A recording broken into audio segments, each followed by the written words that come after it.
Okay, so welcome everyone to the Rare Diseases Workshop. My name is Yuki. I will be moderating the talk today. So today we will be talking about rare diseases, also known as orphan diseases, which by definition is a disease that has less than 0.05% of the population affected by it.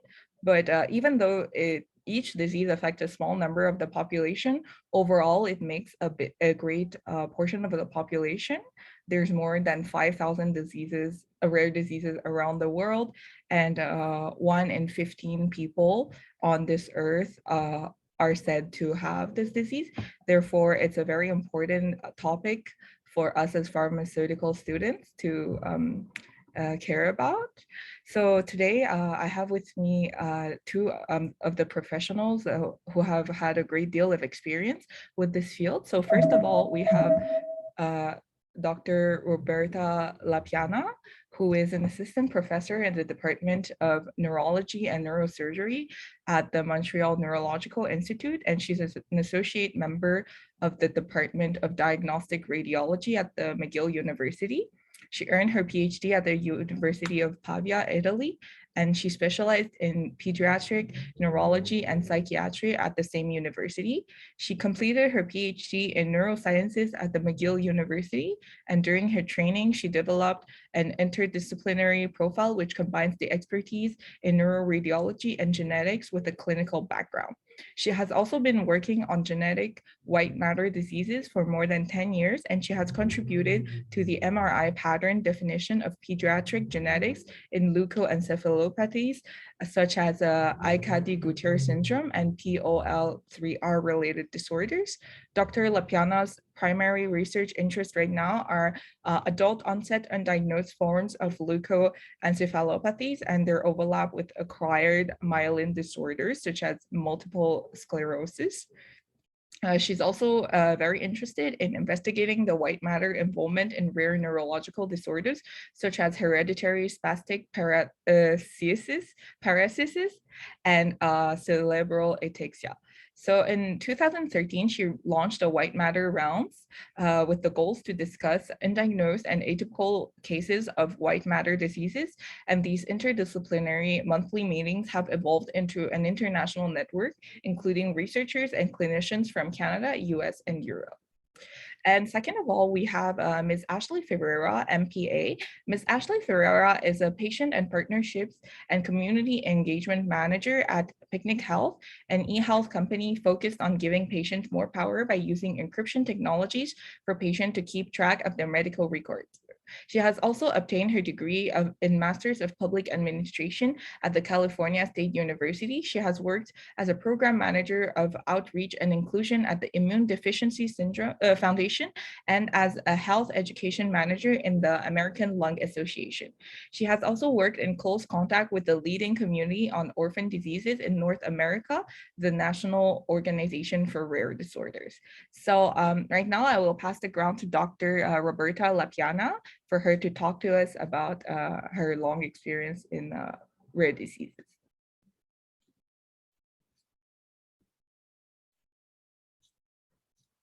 So.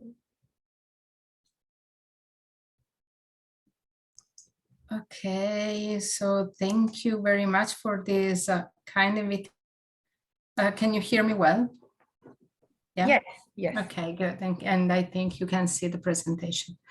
So thank you for the invitation. Thank you for the introduction. Please, you're welcome to stop me if I'm going too much into details that are perhaps technical or hyper specialistic. As Yuki said in the introduction, I've been working on a very specific field of rare diseases for more than 10 years now.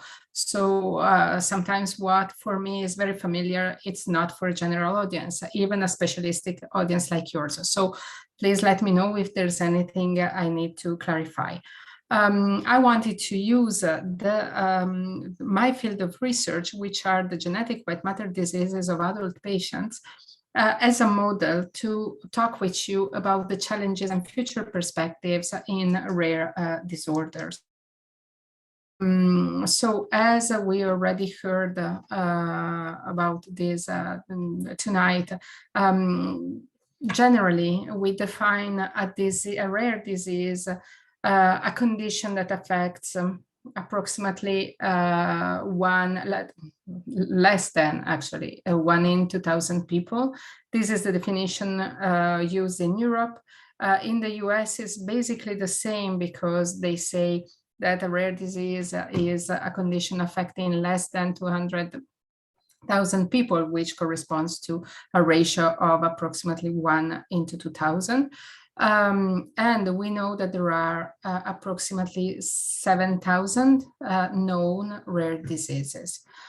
I insist on the known because actually, and that is part of my research, there are many more which are actually unknown, and many of these are currently misdiagnosed with known disorders. Okay, so there are patients that are actually labeled with another disorder, but who actually have a genetic condition which is so rare that is not recognized or not yet identified.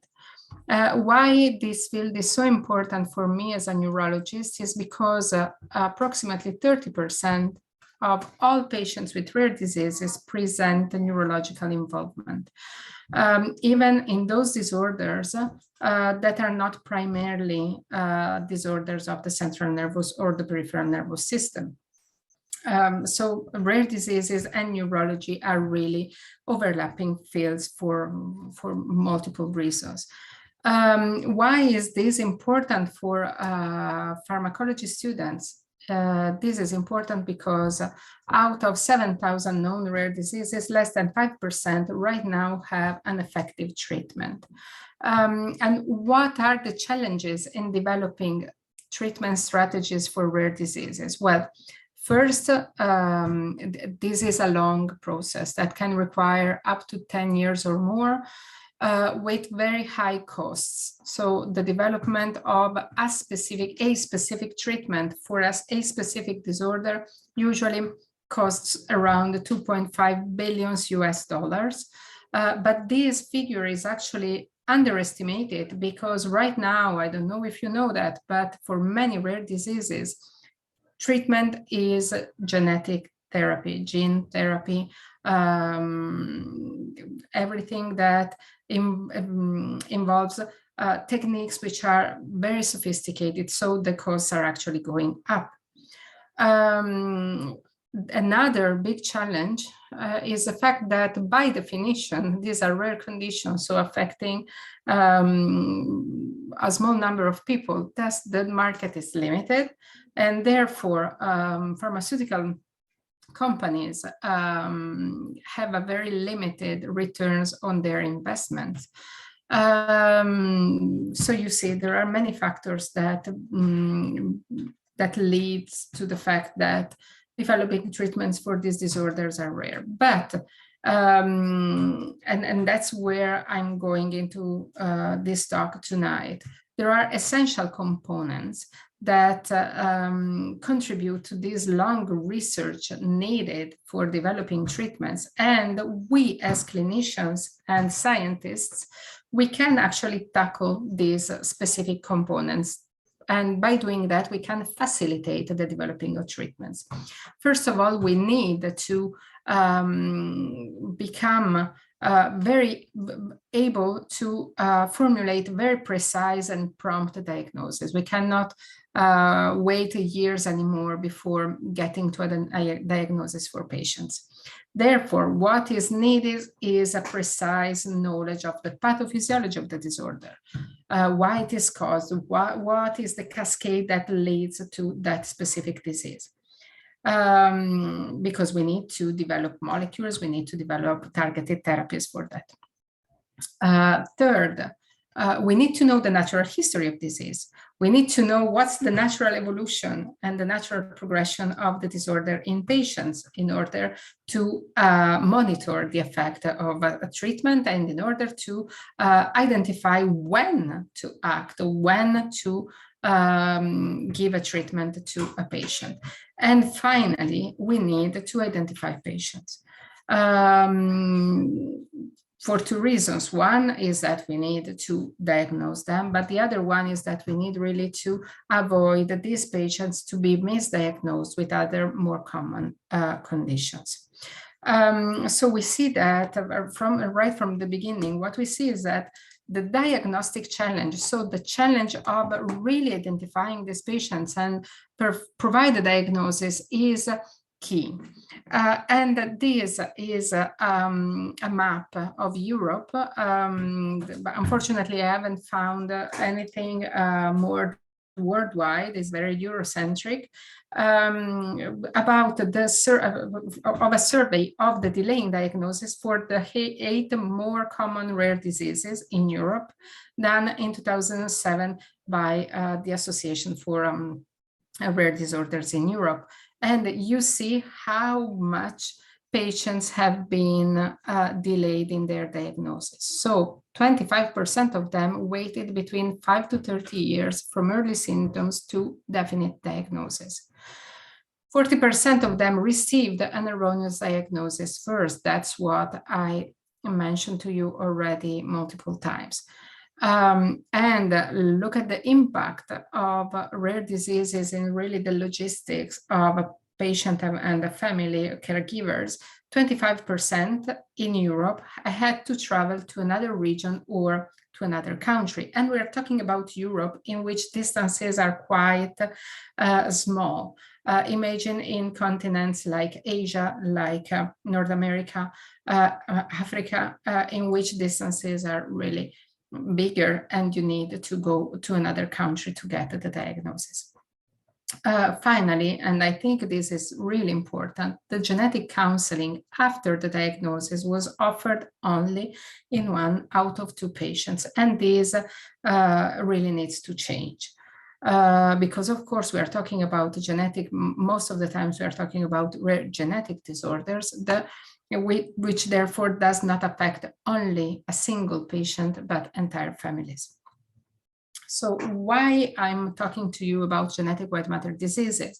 Well, first of all, because these are the diseases that I know the most, but also because I think they represent the perfect example that can illustrate this challenge and those that follow consequently. So a quick reminder about what is white matter. Well, in general, we consider the white matter, let's say it this way, the biggest component of the white matter is the myelin. So the myelin is the layering around the axon. So you see this is a neuron. The electric conduction goes through the axon. In order for the electric conduction to be fast, to be effective, neurons are wrapped up by this insulating type of material, which is the myelin, which is created by oligodendrocytes, you see. And this is really very similar to what happens in an electrical wire with the rubber insulator around the copper wires. So what happens when the white matter is damaged? This is a normal nerve with a relatively normal myelin sheet. You see, this is the nerve fiber. When you have a damage at the level of the myelin, in the end, you will have a damage of the axon and the nerve as well. This manifests itself in terms of symptoms with many different ways, but usually with loss of sensory sensations, which can be, which if it affects the visual pathway, it can translate into a loss of vision, but also peripheral sensory deficits, weakness, balance problems. So the landscape of symptoms is quite heterogeneous. Why I put multiple sclerosis? Because even if you're not an expert of neurological conditions, I think everyone has heard about multiple sclerosis. because it's quite common, and people talk a lot, even in the media, about multiple sclerosis. And the classical symptoms of multiple sclerosis are the ones that I mentioned here in this slide. And multiple sclerosis is the most common white matter disease in adults, while the genetic white matter diseases are the rarest. But as Yuki said very well, if we put together all the different rare genetic leukoencephalopathies, which means genetic white matter diseases, their overall incidence is not that dissimilar from multiple sclerosis. So you see, we have populations of patients which are actually comparable, except that the patients with a genetic white matter disease are scattered around with many different diagnoses. So now we consider genetic white matter diseases any disease that affects one of the white matter structural component. I already talked about the myelin here, but also the microglia, the astrocytes, the vascular white matter diseases. Well, this doesn't matter for the purpose of this talk, but it's just to give you an idea of how different can this group of diseases be. So I mentioned to you that multiple sclerosis is the most common white matter disease in adults, while the genetic white matter diseases are actually most common in pediatric patients. And later on in life, we have those diseases which are vascular, and which are the classical disorders of the elderly. But what we have been seeing recently is that there is an increasing number of genetic white matter diseases that occur in adult patients. And these are definitely more than expected. And many times they are misdiagnosed as atypical multiple sclerosis. But actually we think these are rare diseases, which are not recognized as such. So the question that I use in my research is whether there are actually new forms of adult rare genetic diseases, white matter diseases in this age group, you see here, that are not diagnosed and that are not recognized as such. So this is what drives my research. What's the impact on patients and why are we working so hard on this question? Well, the impact of patients is, first of all, that, as we said it already, the not providing a correct diagnosis can last for many years. In the field of rare diseases, we refer to this as diagnostic odyssey, because it takes so long that for patients to be diagnosed that it really looks like an odyssey. And it has happened to me many times that patients, when they finally get the diagnosis, even if it's a very negative diagnosis with a very wrong prognosis, very bad prognosis, or anyway, not pleasant disorders, sometimes they are quite happy and relieved to finally get a label on something that they have been suffered from for so many years. The second impact is on treatment. So you are pharmacology students. What's the problem? One is that if we don't diagnose these patients promptly, they may miss the possibility to get exposed to time-sensitive treatment. But on the other way around, they might receive inappropriate, for example, immunomodulatory therapies or quite heavy treatments because they are misdiagnosed with another disorder. The impact is extended to entire families, because if we don't do a diagnosis, we don't get to a diagnosis, we miss the opportunity to provide genetic counseling to families, to provide the prenatal diagnosis to couples that want to have children. So you see, that's what we are talking about. So these are the research goals we have been using, and basically we are using we are putting together the clinical phenotyping, so trying really to become good at identifying the clinical features of the patients with the radiological pattern recognition, so looking at the MRI of a brain and being able to recognize those specific features that can suggest a rare genetic white matter disease. And then we are using genetic techniques, which are a next generation type of sequencing techniques that can give us that can lead us to the identification of the genetic cause. And we do this really in circle. We go back and forth. And what has been really crucial for our field, but I would say for the field in general of white matter, of rare diseases, is the creation of a network.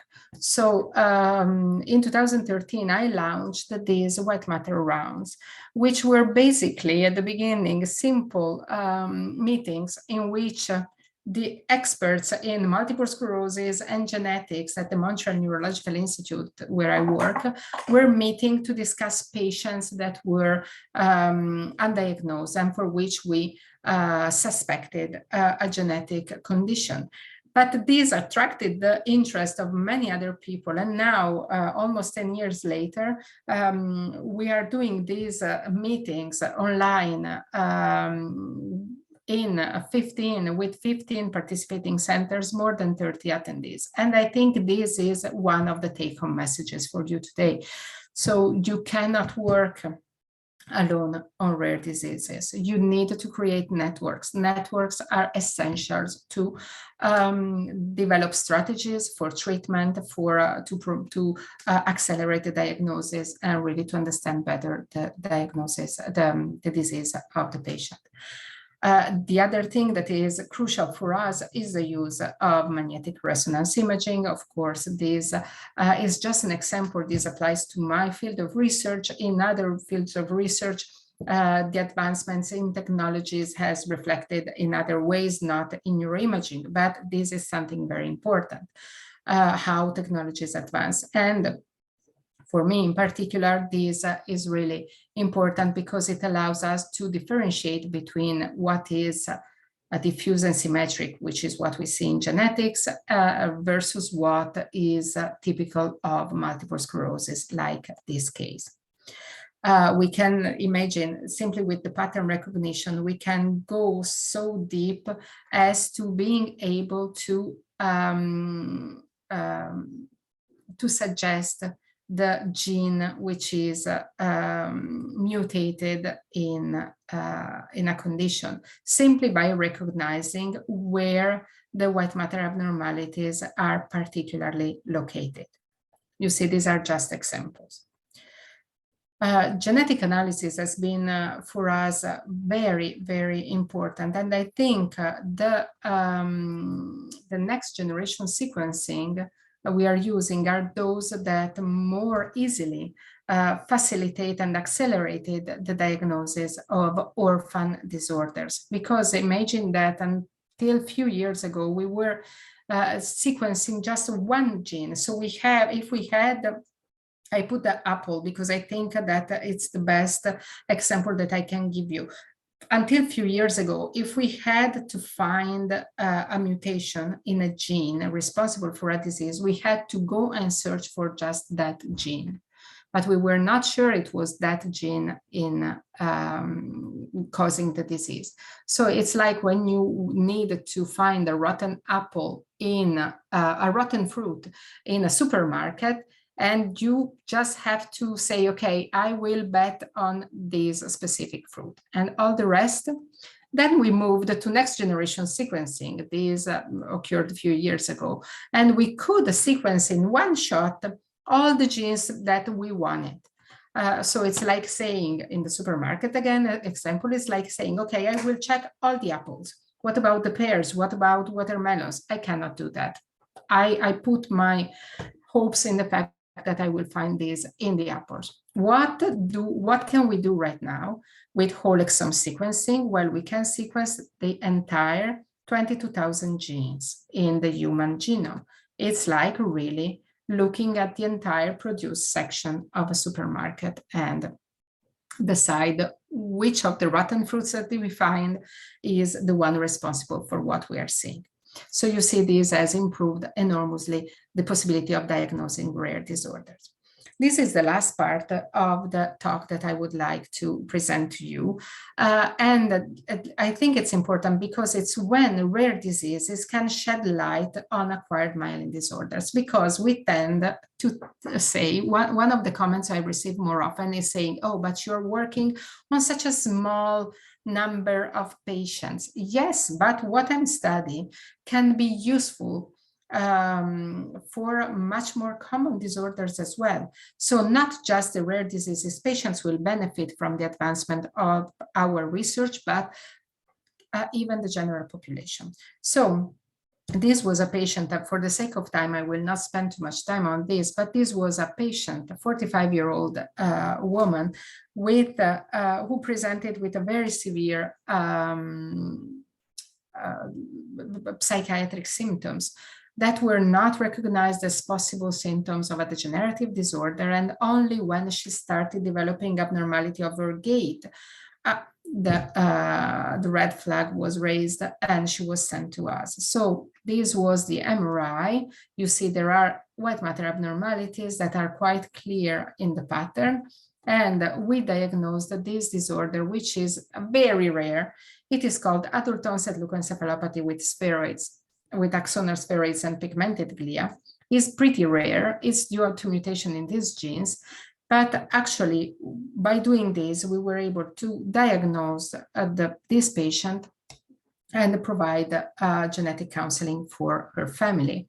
Right now, for this disorder, there are only 300 affected patients known worldwide. So it's really, we are not talking about the incidence we were mentioning at the beginning. We are talking about 300 patients worldwide. Is because it's this rare? No. It's probably because many patients are not recognized as having this disease. And you see, this is the sibling, the younger brother of the first patient. He has lesions like this in the white matter that looks like multiple sclerosis. So probably many of these patients are actually considered as having a more common white matter disease.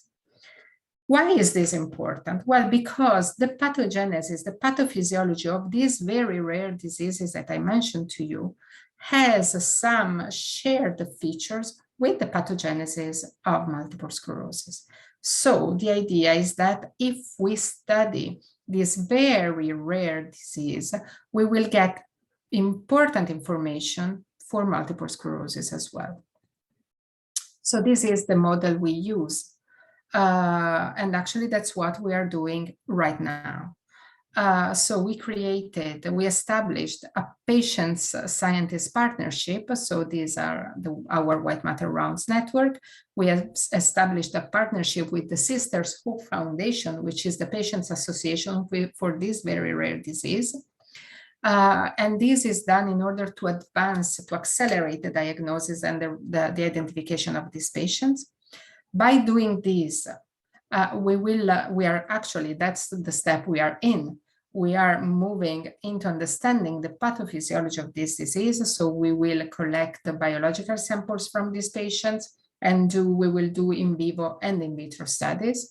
And these, of course, will inform us about how to design treatment strategies. So this is what I had to tell you tonight. I think the conclusions and the future directions, I have already mentioned them in my talk, but I would say that there are 3 things that are the most important. So first of all, it's crucial to share data in networks and consortia.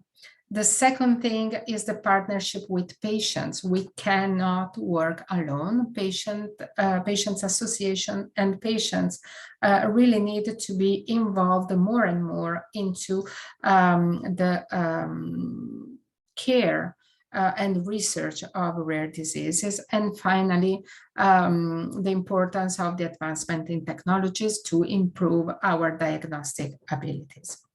And with that, I thank you. Well, these are my acknowledgement, my funding, my support, my lab, and all patients and families. And I can take some questions if you want.